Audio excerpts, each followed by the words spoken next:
Norms ప్రకారం పద్ధతి ప్రకారం తీసుకుంటే బాగుంటది. వ్యాపారాలు చేసేటప్పుడు కూడా వాళ్ళకి కొన్ని ఇబ్బందులు ఉన్నా గానీ ఖచ్చితంగా ఇలాంటిది అనుకోకుండా జరిగే సంఘటనలు దృష్టిలో పెట్టుకొని వాళ్ళు ఏ ప్లాన్‌గా చేసుకుంటే బాగుంటది, ఏ నామ్స్ ఏ పద్ధతిలో ఉంటదో ఆ రకంగానే పర్మిషన్ తీసుకోవాలి.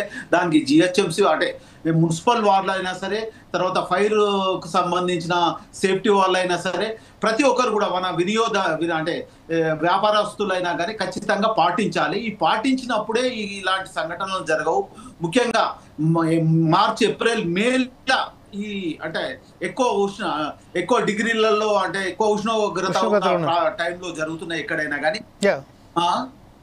ఈ ఈ మాత్రం ఖచ్చితంగా అంటే మే జూన్ టైంలో, ఏప్రిల్ మే జూన్ లో ఖచ్చితంగా ఇలాంటి సంఘటనలు జరగకుండా ముందు జాగ్రత్తగా మే టైంలో అనుకోండి, ఏప్రిల్ అనుకోండి, ఈ స్పెషల్ గా దీన్ని ఎంక్వైరీ చేసుకొని ఎక్కడెక్కడ జరుగుతున్నాయి దాన్ని దృష్టిలో పెట్టుకొని ప్రజలు ఉండే వాళ్ళకు నివాస యోగానికి అనుకూలంగా ఉంటేనే పర్మిషన్స్ ఇవ్వండి. లేకుంటే కఠిన ఎందుకంటే భవిష్యత్తులో ఇలాంటివి జరగకుండా ఆలోచన చేస్తే బాగుంటది. అదే రకంగా ప్రజలు కూడా సహకరించాలి. అందరి సహకారంతో భవిష్యత్తులో ఇలాంటి సంఘటన జరగకుండా ప్రతి ఒక్కరు సహకరిస్తేనే బాగుంటది. దీంట్లో ప్రతి ఒక్కరిది కూడా పాత్ర ఉంది, అధికారులది ఉన్నది.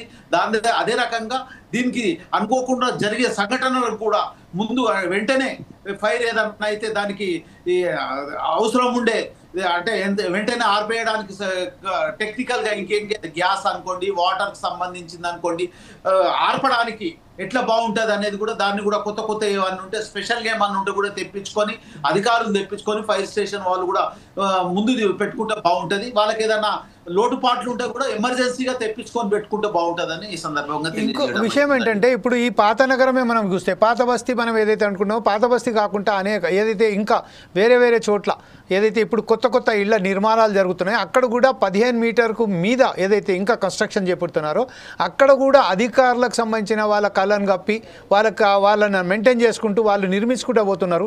తర్వాత ఎప్పుడైతే నిర్మించిన తర్వాత ఇలాంటి సంఘటనలు చోటు చేసుకున్నప్పుడే ఆ విషయాలు బహిర్గతం అవుతున్నది. ఈ విషయంపై ముందుగానే వీళ్ళు ప్రికాషన్స్ ఎందుకు తీసుకుంటలేరు?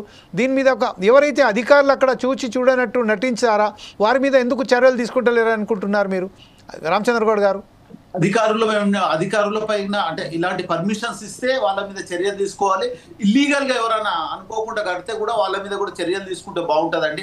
ఎందుకంటే ఇది జరిగిన తర్వాత మనం బాధపడే కంటే ముందు జాగ్రత్తగా ప్రతి ఒక్కరి మీద, అధికారుల మీద అనుకోండి, వినియోగదారుల మీద, వ్యాపారుల మీద వాళ్ళు ఎలాంటి తప్పు జరగకుండా ఎవరికి ఇబ్బంది జరగకుండా మనం బాగుండడం కాదు, మనతో పాటు చుట్టుపక్కల వాళ్ళు కూడా బాగుండాలనే ఉద్దేశంతో ఖచ్చితంగా అన్ని పద్ధతుల ప్రకారమే తీసుకుంటే బాగుంటుందండి. భవిష్యత్తులో అలాంటివి తీసుకుంటేనే బాగుంటుంది. లేకుంటే ఇలాంటి సంఘటనలు జరిగినప్పుడు చింతించాల్సిన అవసరం ఉంటుంది, బాధపడాల్సిన అవసరం ఉంటుంది. ముందు జాగ్రత్తగా ప్రతి విషయాన్ని కూడా ఇంకా అవసరం అనుకుంటే ఎలాంటి ఈ పర్మిషన్లకు ఇంకేమైనా మార్పులు చేర్పులు చేసినా కానీ కఠినంగా చర్యలు తీసుకుంటే బాగుంటుందండి. అధికారుల మీద అయినా సరే, వినియోగదారుల మీద అయినా సరే, ఇంకెవరి మీద అయినా సరే కానీ పద్ధతిగా ఉండాలని కోరడం జరుగుతుందండి.